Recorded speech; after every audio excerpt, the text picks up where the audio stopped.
दुनिया फतह करने का सपना लेकर यूनान से भारत आए सिकंदर के बारे में इतिहास की किताबों में आपने जरूर पढ़ा होगा। सिकंदर को महान सिकंदर या ग्रेट सिकंदर नाम से जाना जाता है। लेकिन क्या आपको पता है, भारत के एक वीर राजा ने सिकंदर को कांटे की टक्कर दी थी। इस भारतीय राजा से युद्ध करने के बाद सिकंदर को यह समझ आ गया था कि दुनिया जीतना इतना आसान नहीं है। आज हम इसी महान सम्राट पोरस की कहानी बताने जा रहे हैं। राजा पोरस पंजाब सिंध क्षेत्र के राजा थे। उनके राज्य का नाम पुरुवास था, जो पंजाब में झेलम नदी से चेनाब नदी तक फैला था।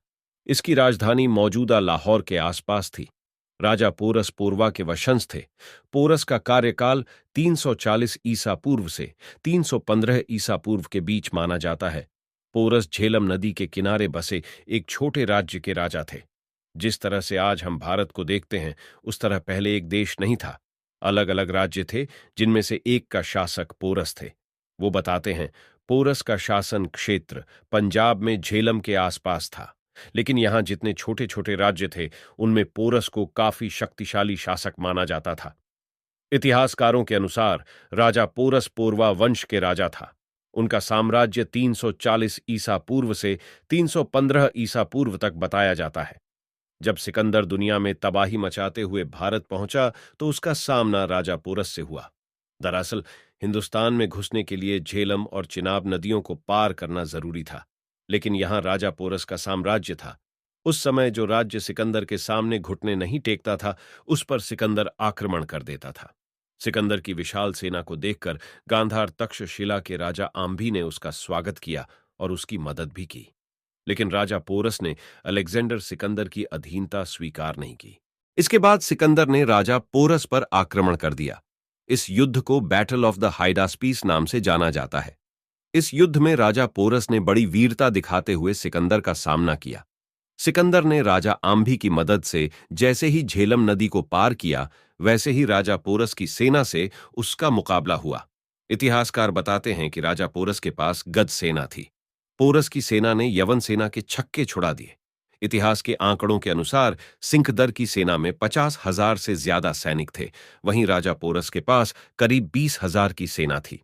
सिकंदर और राजा पोरस के युद्ध में यूनानी 8 घंटे तक लड़ते रहे, लेकिन इस बार किस्मत ने उनका साथ नहीं दिया। कुछ इतिहासकार कहते हैं कि राजा पोरस के सेनापति हाथियों पर सवार थे। ऐसे में सिकंदर की सेना तमाम कोशिशों के बाद भी उन्हें नहीं हरा पा रही थी। युद्ध के पहले दिन ही सिकंदर के कई सैनिक जख्मी हो गए। बताया जाता है कि राजा पोरस के भाई अमर ने भाले से सिकंदर के घोड़े बुकीफाइलस को मार गिराया। सिकंदर ने पूरे जीवन में ऐसा दृश्य कभी नहीं देखा था। अमर के वार ने सिकंदर को जमीन पर गिरा दिया। राजा पोरस चाहते तो पल भर में सिकंदर का खेल खत्म हो सकता था, लेकिन उन्होंने उसे क्षमा कर दिया। इसके बाद सिकंदर के अंगरक्षक उसे वहां से ले गए। भारत के इतिहासकारों ने भले ही कुछ भी लिखा हो, लेकिन यूनानी इतिहासकार प्लूटार्क ने कुछ और ही लिखा है।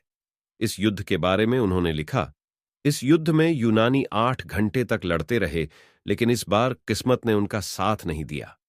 प्लूटार्क के इस वाक्य से समझ में आता है कि इस युद्ध में सिकंदर की हार हुई। कुछ इतिहासकार का मानना है कि इस युद्ध में सिकंदर जीत गया, लेकिन उसे भारी नुकसान हुआ। उसके हजारों सैनिक मारे गए, जो जिंदा बचे, जो जख्मी हो गए।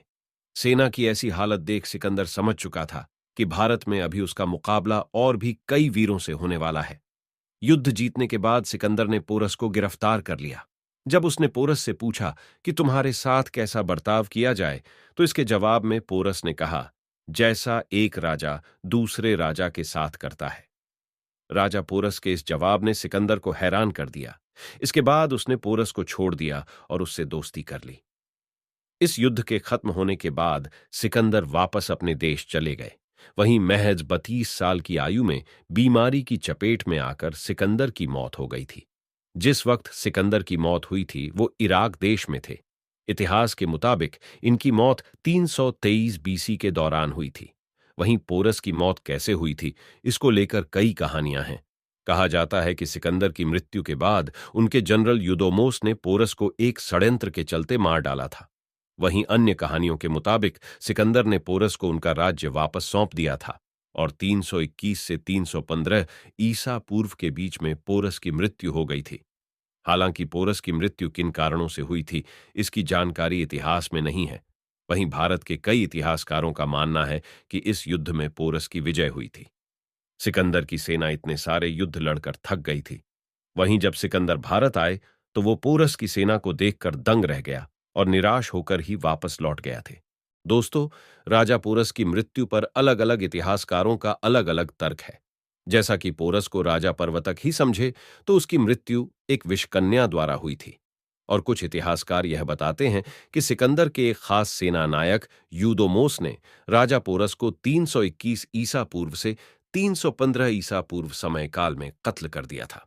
इसके अलावा एक तर्क यह भी है कि चंद्रगुप्त मौर्य के करीबी आचार्य चाणक्य ने पोरस की हत्या करवा दी थी, ताकि वह आगे चलकर उनके विजय अभियान में रोधा ना बन सके।